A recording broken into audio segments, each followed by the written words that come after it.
Por que nos apegamos a situações desagradáveis? Se a relação já estava degradada, por que nos apegamos a ela e sofremos ao perdê-la?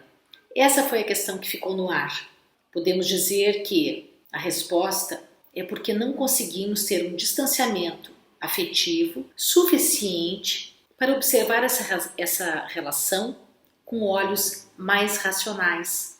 Ou seja, não conseguimos utilizar a nossa razão para abordar o relacionamento, identificar os pontos críticos, tomar decisões e provocar mudanças. Não, quando há uma situação de tensão, de conflito, é nosso corpo emocional que verdadeiramente obnubila nossa mente e não conseguimos pensar. O pensamento fica prejudicado porque os filtros perceptivos do corpo emocional prevalecem e só percebemos as coisas por esse viés. Então, qualquer olhar, qualquer palavra, frase, no sentido de buscar um espaço ou buscar esclarecer a sua própria necessidade, é entendido pelo outro como uma afronta, como desamor. Isso não é verdade. Então voltamos para o autoaperfeiçoamento, que nos ajuda a já estar em um maior domínio do nosso corpo emocional, para que se consiga não deixá-lo prevalecer e que tenhamos estratégias para estimular a percepção menos contaminada e consigamos perceber o outro em suas necessidades. Então, quando nos defrontamos com uma situação de conflito, de tensão, dessa ordem, especialmente afetiva, que são as mais dolorosas para nós, pois envolvem grande parte da dimensão do nosso ser e desorganizam a nossa vida do jeito que tínhamos, podemos então ter um comportamento mais assertivo e mais equilibrado. O exercício de perceber o outro pode ser feito sempre nas relações humanas. É melhor que não se comece quando há uma situação de conflito. É preciso habituar-se a observar o efeito do seu comportamento no outro. Isso requer tempo para que se possa incorporar esse hábito. Quando uma pessoa tem um ataque de explosão, reage a uma palavra, a uma conversa qualquer, explode na relação com o outro, ela metralha quem estiver à sua volta. Somente depois é que vai perceber quem são os sobreviventes, quem são os feridos, e aí não adianta soprar, o dano já foi feito. Ah, mas o ser humano erra, pode pedir desculpas? Claro que sim, e é bom que peça perdão. E sempre precisamos perdoar por nós, para aliviar a dor de termos sido machucados por quem amamos. Mas o dano foi feito. Imagine uma folha de papel. Experimente amassá-la e fazer uma bolinha. Depois, abra a bolinha. Procure fazer com que volte a ser a folha que era antes. Vai até conseguir que fique um tanto esticada, mas não vai conseguir retirar os amassados que estão marcados ali. Então, para que o mesmo não aconteça nos relacionamentos, é preciso que eu controle o corpo emocional e não bombardeie, não metralhe quem está comigo com surtos de explosão e depois peça perdão. Vai ter uma hora que o perdão não tem mais efeito, porque o perdão só é válido quando provoca uma mudança, uma modificação dentro de mim. Peço perdão porque reconheço que errei, que fui responsável por uma situação muito danosa, reconheço que reagi mal a uma situação de conflito, mas esse reconhecimento vai levar-me a uma mudança interna de atitude, de postura. Vou perceber por que explodo. Lembro do tobogã? Por que não consigo parar antes de descer do tobogã? E para identificar que estou subindo o tobogã e que vai haver um bombardeio, uma explosão, e vai haver danos em quem está por perto, preciso perceber como meu corpo me indica isso. Ninguém explode de um minuto para outro, há uma escalada. O corpo vai dando sinais, o coração se acelera, as orelhas esquentam, o rosto se ruboriza, alguns tremem as mãos, a voz, o tom de voz se eleva. Isso são sinais de que se está subindo o tobogã. Ah, mas e aí? Quando se treinar a percepção destes sinais, se é capaz de descer, de voltar. Se não tiver outro jeito, saia do lugar onde está. Afaste-se da zona de guerra. Saia de casa, dê uma volta na quadra, tranque-se no banheiro. Enfim, saia da zona de conflito. Respire fundo e quando já estiver controlado, com um estado mais tranquilo, aí sim poderá conversar com a outra pessoa. Inclusive dizer que você saiu porque não queria descer o tobogã e explodir. E que você sabe que isso é danoso e que nas outras vezes não conseguiu controlar, não conseguiu evitar, porque não percebeu a escalada e quando se deu conta já estava a explodir.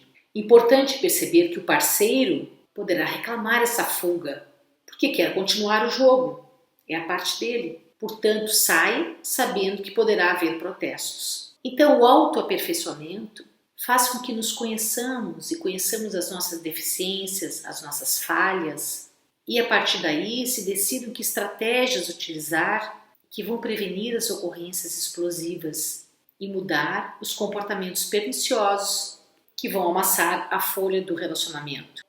E ao fim de algum tempo, não será possível desamassar a contento.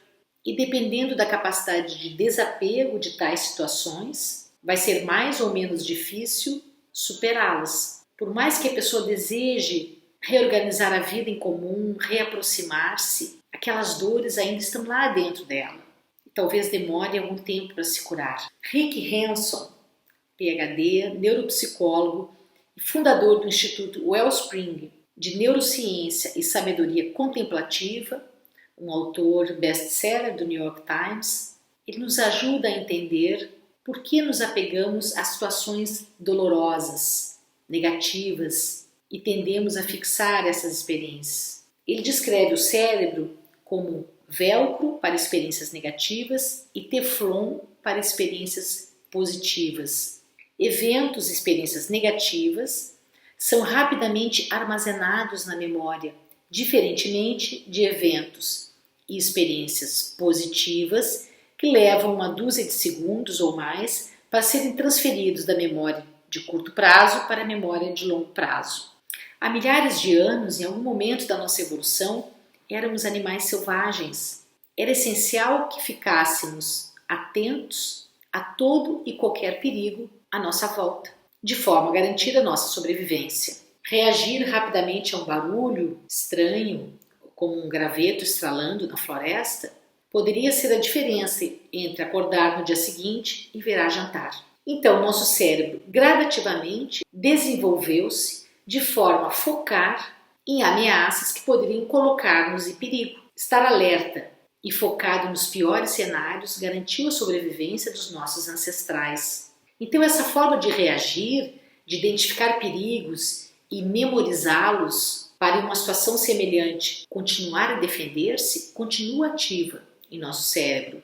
As descobertas de Hanson explicariam, por exemplo, a razão de às vezes nos sentirmos aprisionados em incontáveis pensamentos negativos ou porque comentários rancorosos são tão difíceis de esquecer. Quanto mais os pensamentos de uma pessoa tendem para o lado pessimista e são ruminados, ou seja, constantemente revividos na cabeça, com o foco sempre nos aspectos negativos, mais fácil fica para o cérebro retomar automaticamente tais padrões de pensamento. Por outro lado, coisas agradáveis passam como teflon, escorregam, porque não oferecem nenhum risco. Então temos que ter cuidado, porque somos capazes de lembrar com muito mais detalhes situações negativas nos relacionamentos que situações positivas. Aí escuto meu amigo dizer, mas vivemos tantos momentos bons, tem que superar os momentos ruins. Bom, isso é o que se deseja,